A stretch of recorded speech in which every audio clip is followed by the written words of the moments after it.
Today I'm going to go over the creation of a pretty simple thumbnail that I find appealing. I've been kind of using a template similar to this for a while now on a lot of my YouTube videos.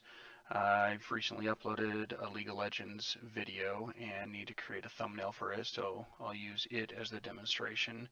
My recent brand thumbnail kind of showcases what we're going for. The coloration of the background of the thumbnail kind of blends in with the YouTube page and makes it more or less so it's not just a squared off thumbnail like the typical ones that you see. I find that it looks good and it might catch people's eyes a little bit better. So that's what we're going to go for with this new one that we're creating. The program that I'm utilizing for doing the thumbnail creation is called Gimp. You can get it from gimp.org. Works with Windows, Linux, Mac, etc. It's free. It's very similar to Photoshop. So if you've used Photoshop at all, it's like really close. So if you haven't and you're new to Gimp and new to Photoshop, just follow these instructions. It's pretty straightforward. Typically, the first thing that I'll do is go out to Google, go to do an image search, and do a general search for the character in the gameplay that I'm utilizing, and see if I can find a decent starting image. Specifically with League of Legends, a lot of the times if my video has a particular skin, then I'll try and match that up.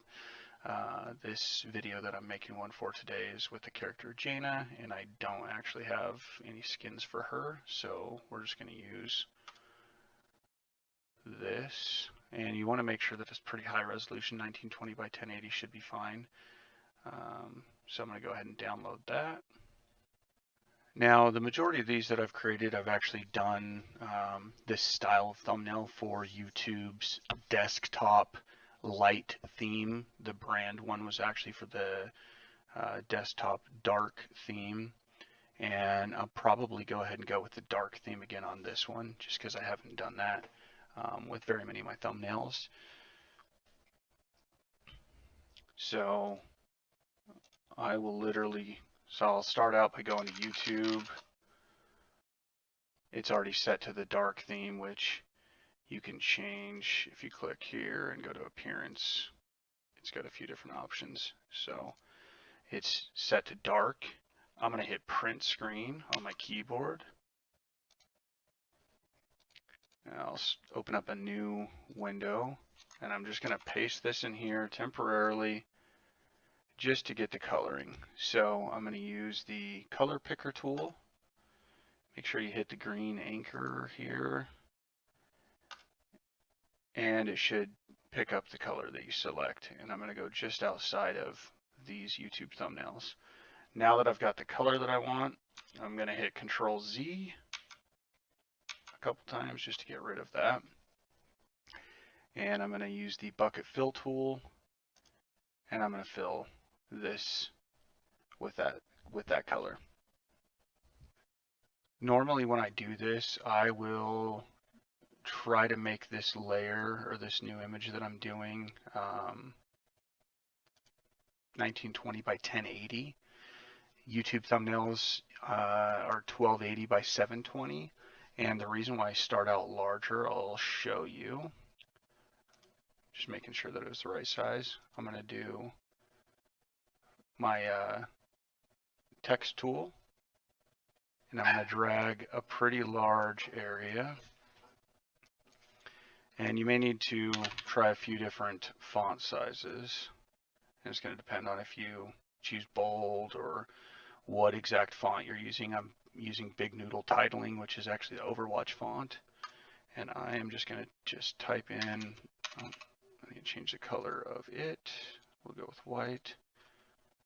And I undid my sizing, 600, bold, and we're going to do, and I'm going to actually I'm going to highlight them all, and I'm going to actually make that, I think I'll go like that. And then on this tool options window, which sometimes if you're using dual monitors for whatever reason, this may open on your other monitor. Just find this tool options window, scroll down to the bottom, and it's got adjustments for you basically spreading out or squishing together your text. And I'm going to actually spread this out to where it takes up a good size of the image. And then I'm going to move to my move tool and just kind of make sure it's centered, which it actually looks pretty good. I'm going to scoot it down a bit. Once you've done that, you can go ahead and click the select by color tool. And I'm going to select the white and I'm going to hit delete on my keyboard. Now behind here you can see that it is transparent by the kind of gray and charcoal checkerboard coloring. If that's not the case, right click on your layer and click add to alpha channel and then delete that out. And then the next thing I'm going to do is I'm going to crop this down a little bit smaller because I actually want the text to take up almost all of the thumbnail. So I'm going to use my crop tool and I'll probably go about like that. Make sure that it's kind of even top and bottom, left and right. Looks pretty good. And then hit enter. So once I've done that, I'm going to go image, scale image. I'm going to remove this lock and I'm going to scale it to 1280 by 720, which is the size of my thumbnail when I'm finished. You can tell I kind of stretched it a little bit, and if you don't like that or whatnot, you may change the font or change basically how much space you have around it so that it doesn't do that. This looks good to me, so I'm going to leave it. Now this picture is fairly large size. This is 1920 by 1080 and it's going on at 1280 by 720. Depending on the image and what your end goal is, you may want to basically try it like that and see, and if not, we'll adjust it. So what I'm going to do is I'm going to hit Control A. It's going to select the whole image. I'm going to hit Control C. It's going to copy. I'm going to go back over to my other tab up top. Right click down here on the right, and I'm going to do a new layer. I'm going to drag that layer below the background, and then I'm going to paste with Control V my image.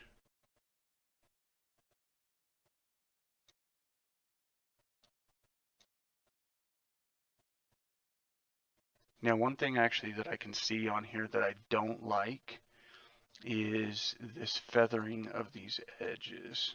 You can kind of see here. What I'm going to do in this, there's a few different ways to deal with that, but what I'm going to do in this example, just because it's going to be the easiest, once I've kind of got this positioned where I want it, which I think that looks good, hit my green anchor, and what I'm going to do is click back on the background layer. I'm going to go to my select tool, select by color tool, and I'm going to actually select in here, which if I hide the actual image layer, you'll see it's selecting basically all the transparent area. To create my border along the text, I'm going to go to the layer that's got just the text. I'm going to click the eye on the other layer so you can't see it. Click on the text layer, select by color, click in the transparent area, and go to your paintbrush tool, and on the tool options window you should have your size. Make sure that's something small like 2, 3, 4, 5, depending on how thick you want it to be. I'm going to leave mine at 4. Make sure your color is whatever color you want it to be. I'm going to actually do mine a kind of a bluish color. I think it might go good with the picture. And then edit, stroke selection, Should be able to leave all these options as is. Make sure stroke with a paint tool. It's set to paintbrush and hit stroke. Now it did a blue outline. You can hit select, none, and you see how it looks. I'm going to basically show this other layer, and now I've got my background, my text, and the image behind it. Now one other thing that I like to do on these images, I'm going to actually right click. You can right click on any of these layers and hit flatten image, and now they're all one. The next thing I'm going to do is I'm going to right click, new layer. I'm going to do the rectangle select tool and basically create kind of a banner, if you will, across wherever you may want it in your image. If you go too close to the bottom, a lot of the times the time of the video, like the length of the video on YouTube, will kind of show over it. So I usually go just a little bit up.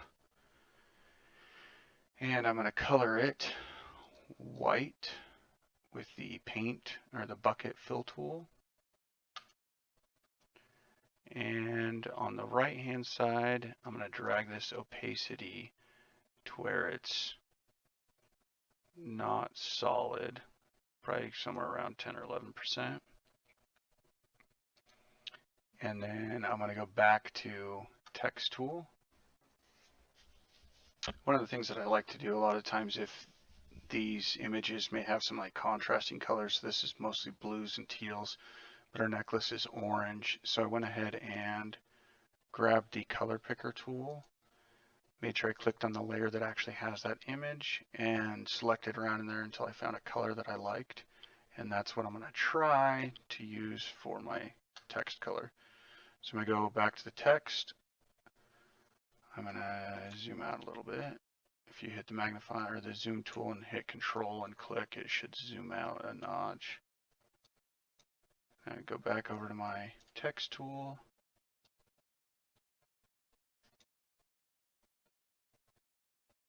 Select just outside of my area of my banner. I'm going to change this one to 200 font size, bold, and we'll see how it looks.